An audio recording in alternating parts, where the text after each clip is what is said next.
Yo, what's good, guys? Welcome back to another MidCourt Report. And today we're going to be talking about MidCourt Report's top 25 for college basketball. So let's get right on into it. All right, top 25.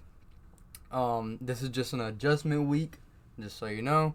So last week I did not get to do one. I was sick, didn't really get up and record. So we're back at it. This is going to be an adjustment week, which is why you see a lot of big moves, a lot of big changes, and whatnot. But all considered, next week, whenever I update this again, it will be officially updated. It will be how I need it to be. I didn't want to make insane changes this week. I didn't want a team dropping 40 and then have to explain why that happened. You know what I'm saying? Not that anybody actually dropped 40 spots, but you know what I meant. So yeah, let's start it off. Number 1, Auburn. I still got Auburn number 1, although they took that loss to Florida. Florida's ranked number 3 for me. I have yet to see the actual rankings yet. I'm recording this before they release the rankings. Right now it is currently 8 in the morning on February 10th, so sometime soon, within the next couple hours, we should be getting the new rankings. So don't know where everybody's going to be at. I'm guessing Auburn probably won't be number 1 since they lost to Florida. Duke also lost, so I'm guessing it's probably going to be like Alabama or Florida maybe. Possibly Tennessee, but I don't see that happening, to be honest. So if anything, I would probably say it would be from ESPN, and then they'll probably have Florida or Alabama number 1, but we'll see. But yeah, number 1 Auburn. Although they took a loss to Florida, I keep them number 1. That's only their second or third loss on the year, I believe. I probably should know that, but I think it's their second. Yes, it is their second. So it is their second loss on the season. I still think they're the best team in the country, even though they lost that game. Florida's a very good team. It's an SEC team. SEC, obviously, as we all know, is the best conference in college basketball. So, they're not really getting punished for it. Duke. Number 2, Duke, though. Number 2, Duke, even though Duke took a loss to Clemson Saturday, I think they're still number 2. A lot of people are probably going to look at me crazy. They're probably going to think Duke should probably be like 4 or 5 behind Alabama and Florida, but I still have Duke number 2. To me, the ACC is much better than what people give credit. I don't think the ACC is as bad as people think, and I think we will find that out when it comes to the ACC tournament and March Madness. I do think a couple of these ACC teams will make deeper runs than what people are expecting to happen. And the past couple years, to be honest, the ACC has been very, very much, I wouldn't say hated on, but they've been the underdogs out of the Power 4 conferences. I think the ACC is much better than people give credit, and that's why I still have Duke number 2. A loss to a very good Clemson team. So, I mean, I can't discredit Duke because they're very good. That's only their 3rd loss on the year. And it comes to a very good squad by 6. They lose 77-71. So, yeah. Number 3, I have Florida. After having a 2-0 week, Florida jumps up 2 spots for me with a win over Vanderbilt and Auburn. The Auburn win being a very big win for them. They won that Auburn game 98-81. Vandy was an expected win for them, although Vanderbilt was ranked last week. I no longer have them ranked. I don't know if ESPN will, so we'll see once that comes out. And then Alabama, they stay the same as well after having a 2-0 week, but those 2 teams were the worst teams in the SEC. So I can't really credit them too much for it. That's why Florida jumps them. And then Tennessee, they had a 2-0 week as well. They beat Missouri and Oklahoma. They jump up 3 spots. The Missouri game was good. They did beat Oklahoma pretty badly. But Missouri, so they jump up 3 because of that Missouri win. I couldn't push them any higher because I just think Alabama's better than them still. Same with Florida, Duke, and Auburn. So I couldn't really give them too much of a jump. Number 6, I have Houston. They stay right where they are after having a 2-0 week as well, but they played literally the 2 worst teams in the Big 12. So not much to do for them. They keep winning. They're getting the job done. So you can't complain. You can't drop them, to be honest. I mean, if you drop them, you drop them 1. Just because, like, another team had a bigger win or something. But, like I said, you can't really, give them a lot of credit and push them up when their 2 wins on the week were against the 2 worst teams in their conference. So, anyways, then we got number 7, Purdue. Purdue had a 2-0 week, beating Iowa and USC. Neither of those teams being horrible, but also they're not the best in the Big Ten. So, Purdue, they jump up 4. They do jump up 4, but that, once again, is just a realignment. I'm just adjusting everything this week. So, even if a team jumps up a lot or drops a lot, but they didn't lose this week, like they didn't lose a bad game this week, or they didn't win against a doo-doo team this week, yet they still jumped up a little bit. You know what I'm saying? It's just because I'm realigning everything, adjusting everything. And then number 8, Texas A&M. They jump up 5 spots after having a 2-0 week as well. They barely beat Missouri and South Carolina. Although a win is a win, they're still winning. I mean, South Carolina is easily the worst team in the SEC. Actually, I want to say easily, but they haven't won.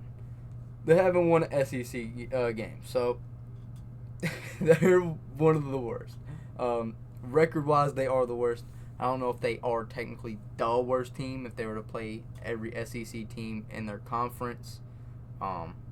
They might be able to squeak out 1 win. They still have games left, so 1 or 2, maybe 3 wins, as long as it's not against insane teams. I don't know what their schedule looks like. I haven't looked at them in a minute. But then number 9, St. John's. They jump up 6 after beating number 11, Marquette, and number 19, UConn. Obviously, as you guys can see, my rankings, Marquette and UConn, are different. We'll find out where Marquette and UConn are on ESPN here soon. And then number 10, Texas Tech. They split their week going 1-1, but they lost to Arizona. Arizona's obviously a good team, as everybody knows. I know they're up 10 spots, but this is just, once again, an adjustment week. So we'll get everything more accurate next week. Then number 11, Memphis. They had a 2-0 week against Tulsa and Temple. They continue their winning streak, and it's now 7. But, once again, it's against Tulsa and Temple. I'm expecting Memphis to beat those teams.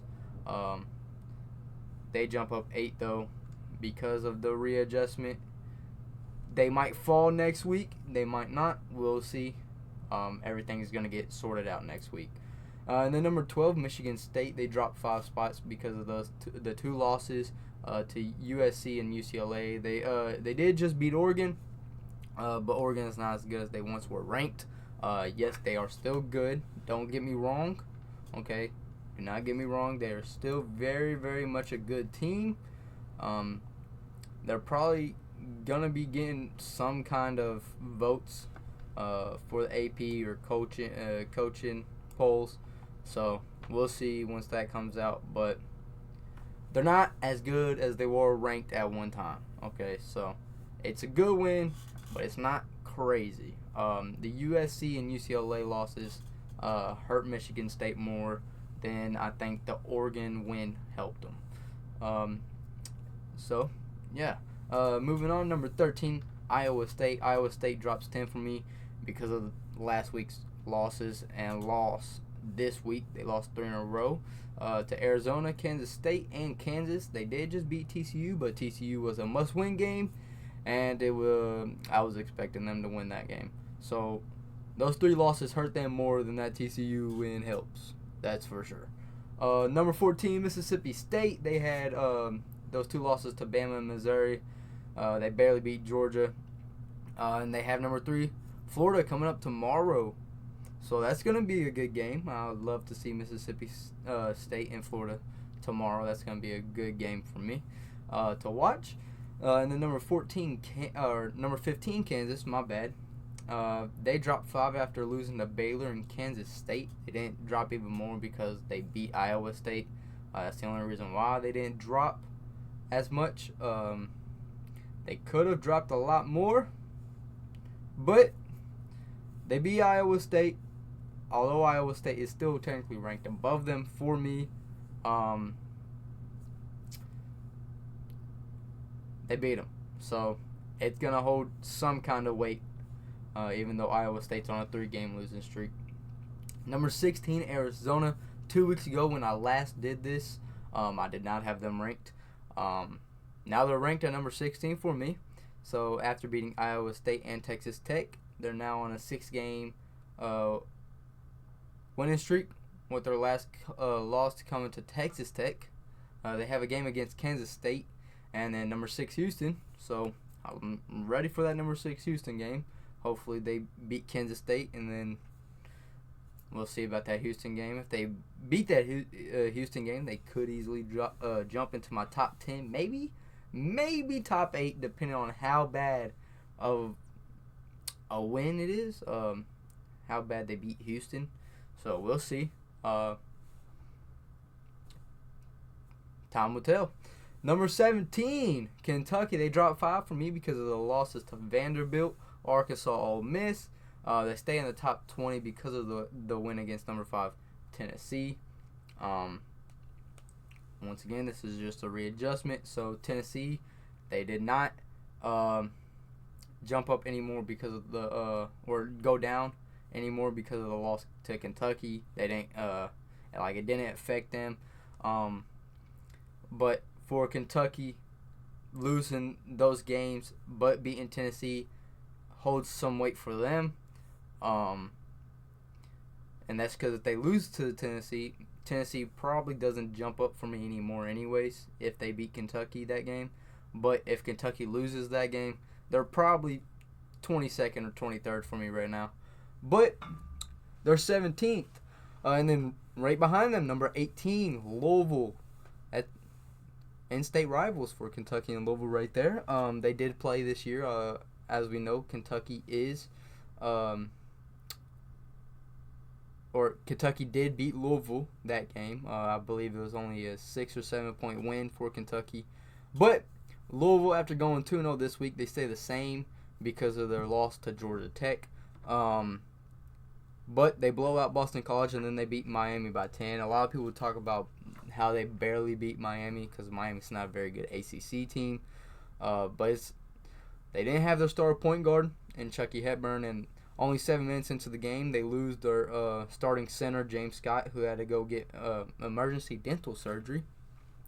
7 minutes into the game, he got his teeth knocked out. He got landed on the back of his head. Face went into the court. Lost some teeth and stuff. He had to have emergency dental surgery. They had 3 guys basically play all 40 minutes. Terrence Edwards Jr. played 40 minutes. Rain Smith played 39 minutes. And then Javon Hadley played 39 minutes. So out of the 40-minute game, basically 3 of them played the entire game. And then they had 1 guy only play 7 minutes. They really were just a 5-man team, to be honest. Basically almost the entire starting lineup played besides James Scott, and he only played 7 minutes. And then Frank I don't know how to say his name, Frank Annabile or something like that. I ain't even gonna try to butcher his name, man. He only played 7 minutes. So after James Scott got hurt, and then he only played 7 minutes, it was really only a 5-man rotation. That's literally just like nobody sitting down.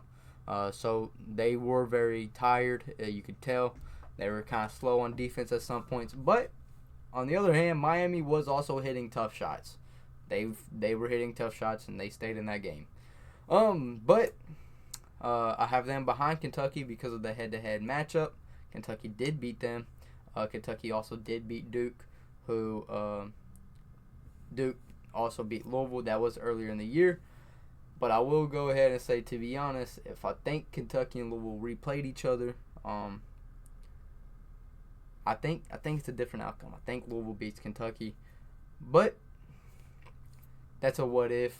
That's a I think so. That's not what happened.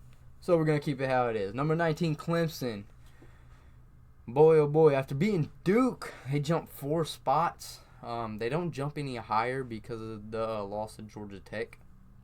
And I couldn't put them over Louisville because of the head-to-head. Same thing why I had Louisville under Kentucky. Louisville did beat Clemson by 10 earlier this year.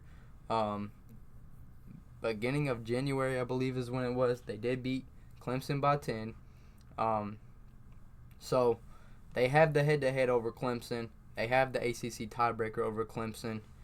But now Clemson has the ACC tiebreaker over Duke. If Duke manages to lose another game, we don't know. We'll find out. But yeah, so number 19 Clemson, they're right behind Louisville. I would push them farther up ahead. I just can't put them past Louisville, Kentucky, Arizona, any of those teams just yet. Specifically Kentucky, Arizona, Kansas. You could make an argument for Clemson being higher than Louisville, though, because of them beating Duke and Duke beating Louisville. But then you got, it's like a circle right now. Louisville beat Clemson. Clemson beat Duke. Duke beat Louisville. You can't, it's kind of just a big circle, you know what I mean? But my argument is also Louisville and Duke played pretty early into the year. It was also right after Louisville lost one of their star players, Keyshawn Pryor, to an injury. And they didn't have some of their role players back from injuries yet. Now Louisville does have a lot of their role players back.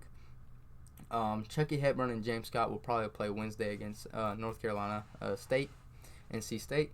So they're basically fully healthy outside of their star player and then 1 or 2 role players, I think, still.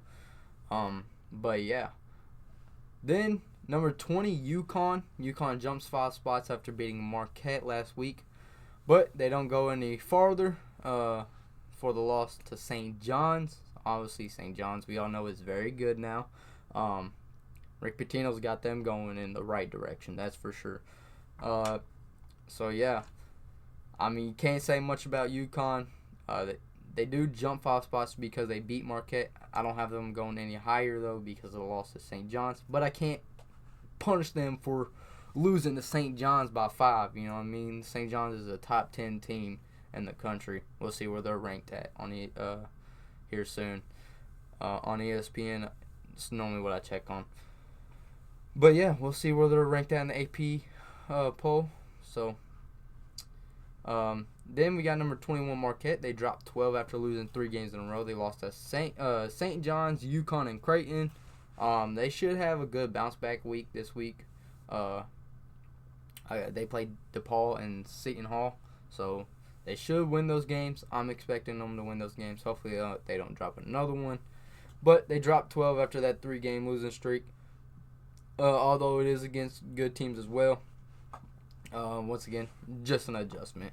We're going to figure it all out by next week. Then number 22, Wisconsin. Wisconsin wasn't ranked for me last time around due to the loss to UCLA and Maryland. Now they are ranked because of a 3-game winning streak I have. And the Maryland and UCLA losses aren't as bad as I thought they were. They're not as bad as I thought they were. Those teams are better than what I thought 2 weeks ago whenever I last did this. So, once again, just an adjustment. Number 23, Missouri. Missouri drops 6 after dropping both games to Tennessee and Texas A&M. They don't drop any farther because they still have those wins to Ole Miss and Mississippi State. The Tennessee loss was by 4. The Texas A&M loss was by 3. They still have a very good win against Florida as well. It still holds a lot of weight for them. But next week, obviously, my top 25 will definitely be more accurate. So we'll find out where they really sit. Number 24, Michigan. They didn't move any, even though they are on a 4-game winning streak. They have Purdue tomorrow, so that will be a good game. We'll see how that goes. They beat Indiana by 3 and Oregon by 4. They almost choked the IU game. Michigan was up 16 at half. They win by 3. They got lucky, to be honest. They were up 6 with 3 seconds left, rather than 3. They were up 6, luckily, with 3 seconds left, and Anthony Leal made a shot from beyond half court at the buzzer to cut the lead to 3.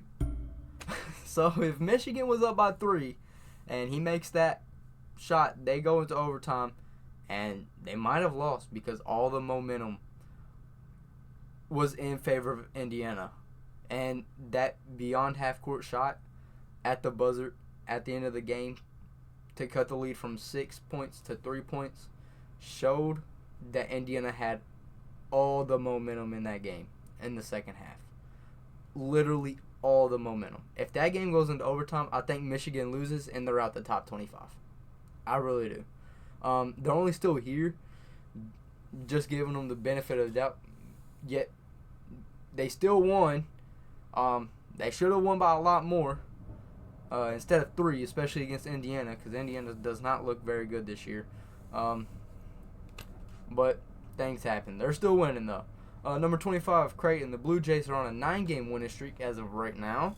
I didn't have them ranked last time, but they're now in the top 25 for me after beating Marquette 77-67. They have UConn and St. John's this week, so we'll see how this goes for them. This could possibly push them into the top 20 or push them out of the top 25 again for me. So, yeah, Creighton, they're a good team. They did beat St. John's as well earlier in the year, so they have some weight behind that, okay? Because St. John's, as we know, is a good team. They did only beat St. John's by 1, and then I think the next game they ended up losing to Marquette. But since then, since that Marquette loss, they're on a 9-game winning streak and beat Marquette. So they lost to Marquette. I believe that was at Marquette, and then they played Marquette at home and they beat Marquette. So they split the series with Marquette. They beat St. John's last time. Now they got UConn St. John's this week, and they play St. John's at home. So we'll see how that goes. Anyways, thanks for stopping by. Hopefully y'all enjoyed. Let me know what y'all think about my top 25 and what teams you guys would have in the top 25 rather than some of the teams I have in here, or what differences you would have in your top 25. Maybe you don't have Arizona as high. Maybe you have them even higher. Let me know what y'all think down in the comments below. Hope y'all enjoyed. Peace out.